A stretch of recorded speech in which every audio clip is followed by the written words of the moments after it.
Advanced smoking related lung నుంచి లేదంటే వెంటిలేటర్లో ఉన్న పేషెంట్ మీద కూడా మన లంగ్ ట్రాన్స్ప్లాంటేషన్ చేయొచ్చు. ఇప్పుడు ఈ లంగ్ ట్రాన్స్ప్లాంటేషన్ అంటే 5 years ముందు వరకు ఇండియాలో అంత ప్రివలెంట్గా లేదు, బట్ ఇప్పుడు రొటీన్గా జరుగుతుంది.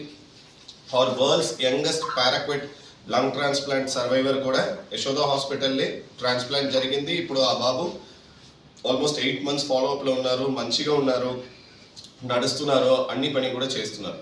సో ఇప్పుడు లంగ్ ట్రాన్స్ప్లాంటేషన్ ఫెసిలిటీ అంటే చాలా చాలా కామన్. ఏదేనో రీజన్ కోసం మీ పేషెంట్కు పర్మనెంట్ లంగ్ డ్యామేజ్ అయితే ఆ పేషెంట్స్కి మన లంగ్ ట్రాన్స్ప్లాంటేషన్ సర్వీసెస్ చేయొచ్చు. అది ఇప్పుడు యశోదా సోమాజిగూడలో కూడా అవైలబుల్ ఉంది. సో ఇప్పుడు ఆ పారాక్వైట్ గురించి నేను చెప్పినాను కదా, ఆ పేషెంట్ యాక్చువల్గా ఒక 12-year-old బాయ్ అండి. మన దగ్గర ఇప్పుడు ఇక్కడ పెద్దపల్లి డిస్ట్రిక్ట్ నుంచి వచ్చారు.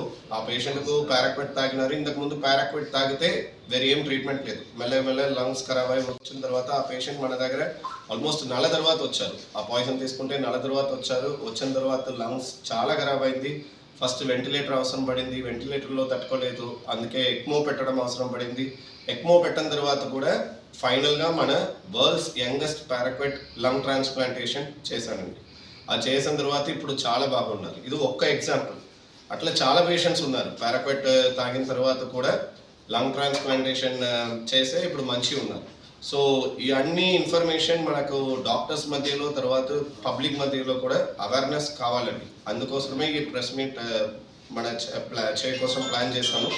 సో ఎందుకంటే ఈ ఎట్లా మనకు ఇంటర్వెన్షనల్ కార్డియాలజీ ఉంది, ఇంటర్వెన్షనల్ గ్యాస్ట్రోఎంట్రాలజీ ఉంది, అట్లా ఇప్పుడు పల్మనాలజీలో కూడా చాలా అడ్వాన్స్డ్ ఫెసిలిటీస్ ఉంది. వరల్డ్లో ఏదైనా ఫెసిలిటీ అవైలబుల్ ఉంది. అది అన్నీ ఇప్పుడు మన యశోదా సోమాజిగూడలే రొటీన్గా జరుగుతుంది. అట్లా కాదు అది ఏదైనా రేర్ ప్రొసీజర్, అట్లా కాదు, ఇప్పుడు రొటీన్గా జరుగుతుంది.